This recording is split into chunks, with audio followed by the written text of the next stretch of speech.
May the words of my mouth and the meditations of our hearts be acceptable in your sight, O Lord.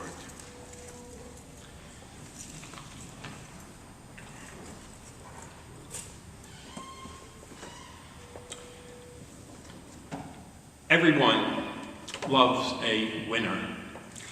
And I suppose that's why, at least for one reason, the Superman character has become so well known to us. Superman first started as a comic character, the old comic books. There was a TV series, and we've also had several movies made about Superman. He's someone who is there when we need help. And when there is a tragedy about to strike, when there is a problem that's going to affect a person or people, you see him disguised as Clark Kent going into the old phone book. That was before we had cell phones, you know. Went to the phone book, and a split second later he's coming out in his red and blue outfit, flying off to save the day, to see what he can do to help. We like that, you see. And in the end, this Superman always wins. But as much as we like winners, we also like to root for the underdog. We like to root for that team or that person who does not look like he or she will be able to win. Again, one of the reasons that the movie Rocky became such a hit was because Rocky played such an underdog. Rocky was played by Sylvester Stallone, and the character lived in Philadelphia. He worked out in small gyms, boxing, had smaller bouts. He was not about to make it big time. But there was the champion, his name was Apollo Creed, who decided to have a bout to celebrate the bicentennial in 1976 in Philadelphia. However, about 5 weeks before, his opponent announced that he could not fight because he had injured a hand. And all of the other possible contenders were also not available to box Apollo Creed. And so we came up with this bright idea that he would box anyone from one of these lower fields who might be interested. And he decided to choose Rocky Balboa. Well, Rocky was all for it. And he got himself a couple of trainers, and they had some unorthodox training going on for the 5 weeks. But the night before, he spoke to his girlfriend and he said, you know, I don't think I can beat this guy tomorrow. But he said, I'm going to try to go the whole 15 rounds, which no one has ever been able to do with Apollo Creed. The match starts by Apollo being dressed in an Uncle Sam outfit. He's kind of puffed up with pride. He knows that he's going to beat this Rocky guy. Well, the fight starts, and Rocky, taking advantage of this man's pride, is able to knock him down in the first round. This had never happened to Creed. He'd never been knocked down. He got up and continued the fight, still somewhat prideful. And so the fight goes 3 rounds, 4 rounds, 9 rounds, 10 rounds. Apollo had one of his ribs broken by Rocky. Rocky's face looked like a slab of meat. And at one point, he had to have one of his eyelids cut open so that he might be able to see. The fight goes on to round 15. No one was knocked out. And at the end, it turned out to be a split decision going to Apollo Creed. He won the match. But everyone, you see, including us who view the movie, was rooting for the underdog, was rooting for Rocky. And he did something that no one else had been able to do. He went those 15 rounds. And even though he technically didn't win, everybody felt he was a winner. We have in our gospel today someone who is a loser, an underdog, but wants to be a winner. And we root for her. It's a widow. A widow in the time of Jesus was a woman who had lost her husband and her means of support. When a woman's husband died, she couldn't simply say, all right, I'm going to go get a job at Macy's. There was no such thing. Women did not work in these days. They stayed home. And unless she had other family, like perhaps a son or a daughter or something like that, she had to resort to begging or to prostitution.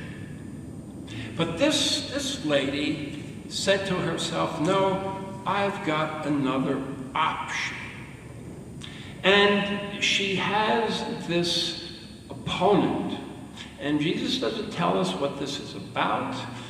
We have no idea. But perhaps if she won this case, she would get some money. And so she goes to the judge. And she says, I need you to decide in this matter. And I need you to decide for me.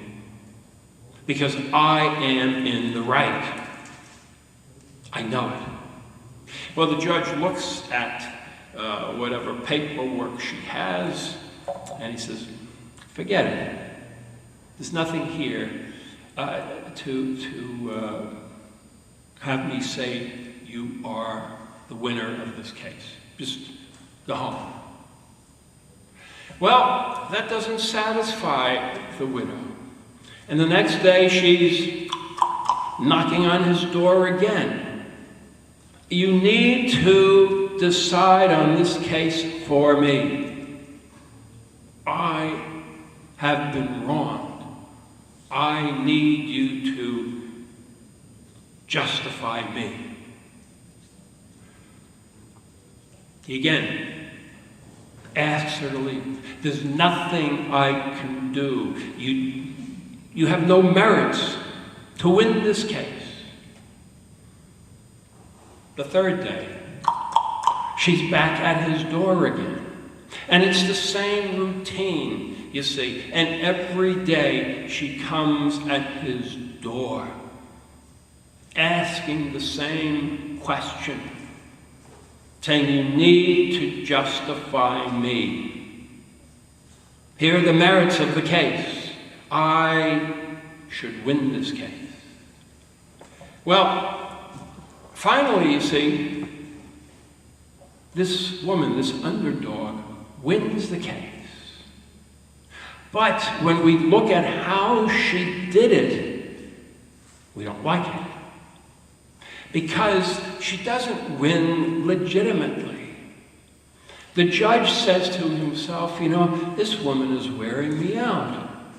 Day after day after day after day, she comes knocking on my door, asking me the same thing. I'm going to go crazy if she keeps doing this. And so he decides that he would justify her. He would say that she is the winner of this case. Not because the facts dictate it, but because he needs to get her off his back. He doesn't want to be bothered by this widow anymore. And it's not right. You see, this is not the kind of judge that we want. A judge should be honorable. A judge should obey the law, if anybody's going to obey it. A judge should judge according to the merits of the case.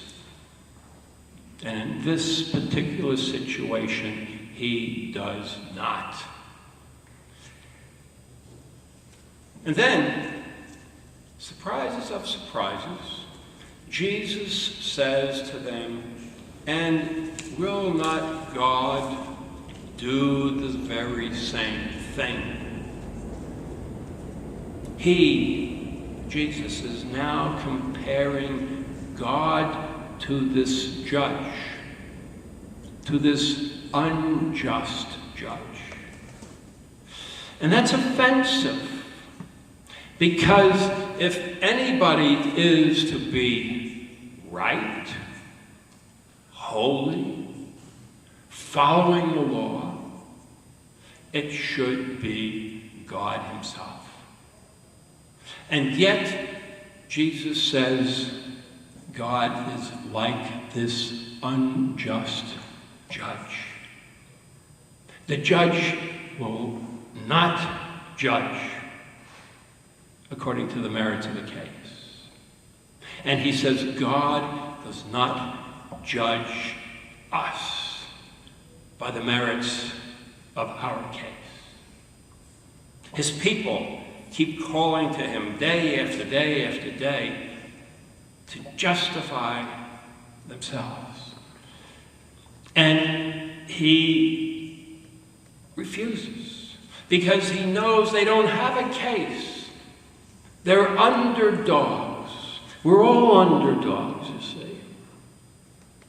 But we're not going to win.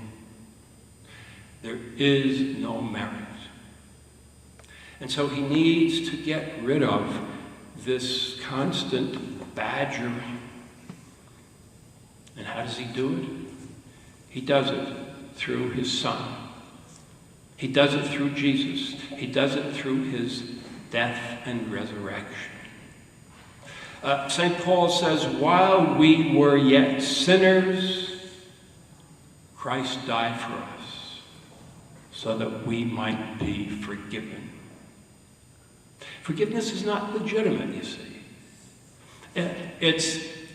It's not dealing with somebody according to justice, according to his merits. But God knows that we would not win that case. And the only way is for us to be forgiven. And the only way he can get us off of his back with our constant badgering is to forgive us. We don't particularly like that. We want it to be done legitimately. But it can't be done any other way. He says, God will grant justice. He will give mercy to those who cry to him. But in his way. In his way. And will he delay long in helping them? I tell you, he will do it quickly. And how is he going to do it quickly? The thing that's facing Jesus in a very short while is his death and resurrection. This is where it will be accomplished.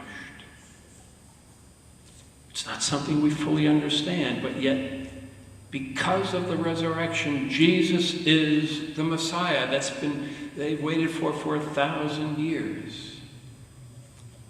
Because of his crucifixion, God forgives.